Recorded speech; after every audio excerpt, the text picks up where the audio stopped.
Guys, welcome to today's episode. അപ്പൊ ഇന്ന് ഒരു ഗുഡ് ഫ്രൈഡേ ഹോളിഡേ ആണ്. അപ്പോ we are planning to have a little hang out.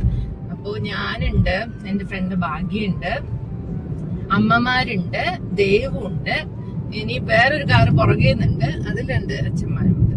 അപ്പൊ ഞങ്ങള് ഇന്ന് പ്ലാൻ ചെയ്തിരിക്കുന്നത് ജഡായിപ്പാറ വിസിറ്റ് ആണ്. സത്യം പറഞ്ഞാൽ ഹോം ടൗണിലാണ്. വീട്ടിൽ നിന്ന് ഒരു 10 കിലോമീറ്റേഴ്സ് മാക്സിമം ഡിസ്റ്റൻസ് ഉള്ളൂ. പക്ഷെ ഇത്രയും നാളും പോവാതെ ഒരു വട്ടം പോയിട്ടുണ്ട്, ആ കേബിൾ കാർ വരുന്നതിനൊക്കെ മുന്നേ.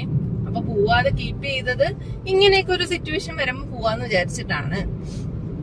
അപ്പോ അങ്ങോട്ട് പോയിട്ട് ക്യാമറ അലൗഡ് ആണെങ്കിൽ ബാക്കി വിശേഷങ്ങളൊക്കെ കാണാം. അപ്പൊ ഇന്ന് വലിയ വെയിലും ചൂടും ഒന്നും ഇല്ലാത്ത ഒരു നല്ലൊരു സണ്ണി ഡേ ആണ്. നമുക്ക് നോക്കാം. പിന്നെ ഒരു വെക്കേഷൻ ടൈമാണ്. നമുക്ക് ഹോളിഡേ മാത്രമേ ഉള്ളൂ. ദേവുവിന് വെക്കേഷൻ ആണ്. അപ്പൊ എല്ലാരും ഹായ് പറയും എന്റെ വ്ളോഗിലേക്ക്. എല്ലാരും ഒരു ഹായ് കൊടുക്ക്. അപ്പൊ നമുക്ക് പോകെ വിശേഷങ്ങൾ കാണാം. അപ്പൊ കാണാൻ പോകുന്നത് ഗൈസ് ആ ഒരു വ്യൂവിലേക്കാണ്. ഓക്കെ, നമ്മൾ ലൊക്കേഷൻ എത്തിക്കഴിഞ്ഞു.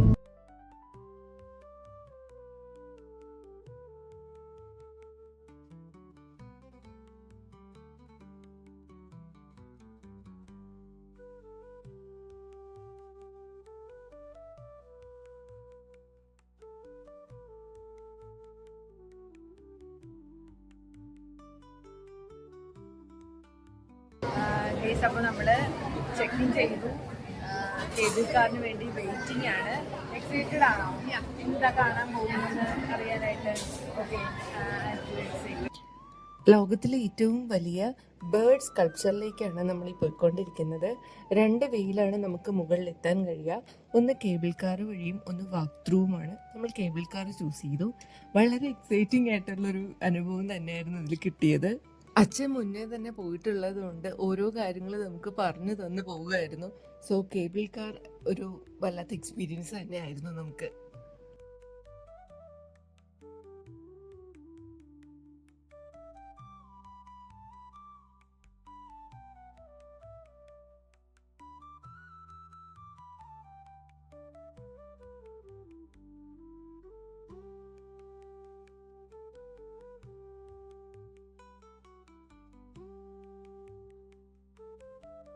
അപ്പോൾ നമ്മൾ ഫേമസ് ആയിട്ടുള്ള ജഡായു എർത്ത് സെന്ററിലെത്തി.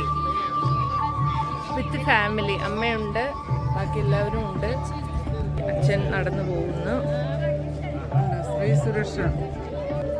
അപ്പം നമ്മൾ ഇങ്ങനെ ഇതിൻ്റെ ചുറ്റും ഉള്ളതൊക്കെ ഒന്ന് എക്സ്പ്ലോർ ചെയ്യാൻ വേണ്ടിയിട്ട് പോവുകയാണ്. ഇതിൻ്റെ ബാക്ക് സ്റ്റോറി ഉണ്ട്, അത് ഞാൻ പറഞ്ഞു തരുന്നതായിരിക്കും. നമ്മൾ കാണുന്ന ഈ ജഡായു പാറയ്ക്ക് പിന്നിൽ ഒരു ഹിസ്റ്റോറിക്കൽ സ്റ്റോറി ഉണ്ട്. രാവണൻ സീതാദേവിയെ തട്ടിക്കൊണ്ടു പോകുന്ന സമയം ജഡായു പക്ഷിയുമായി ഒരു യുദ്ധത്തിൽ ഏർപ്പെടുന്നുണ്ട് ആകാശത്ത് വെച്ച്. തത്സമയം രാവണൻ വാളുകൊണ്ട് ജഡായു പക്ഷിയുടെ ചിറകരിഞ്ഞു വീഴ്ത്തുന്നുണ്ട്. ആ ചിറക് വന്ന് പതിച്ച പാറയാണ് പിന്നീട് ജഡായു പാറ എന്ന പേരിൽ അറിയപ്പെടുന്നത്. പിന്നീട് ശ്രീരാമൻ ജഡായു പക്ഷിക്ക് മോക്ഷം നൽകുന്നതിനായി അവിടെ വന്നിരുന്നു എന്ന് പറയപ്പെടുന്നു. അത് പിന്നീട് ശ്രീരാമപാദം അവർ പ്രിസർവ് ചെയ്യുന്നുണ്ട്. ഒപ്പം രാമക്ഷേത്രവും പണിതിട്ടുണ്ട്, നമുക്കവിടെ കാണാൻ കഴിയും.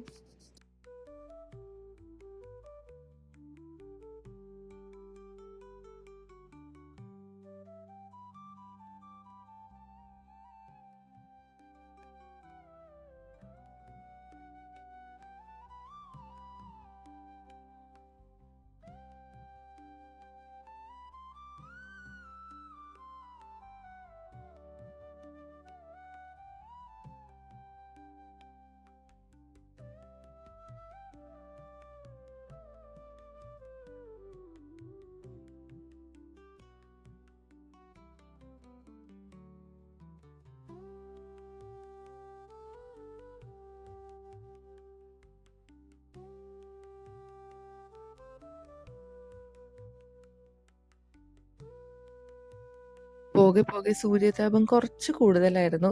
സോ നമുക്ക് ചെരുപ്പില്ലാതെ അധികം നേരം പാറമുകളിൽ നിൽക്കാൻ കഴിഞ്ഞില്ല. ഒരുവിധം കണ്ടു കഴിഞ്ഞപ്പോൾ നമ്മൾ റിട്ടേൺ എടുത്തു. താഴേക്ക് ഇറങ്ങുമ്പോൾ കുറച്ചൊന്ന് പേടി കൂടുതലായിരുന്നു എല്ലാവർക്കും കേബിൾ കാറിൽ. എനിക്കില്ല കേട്ടോ.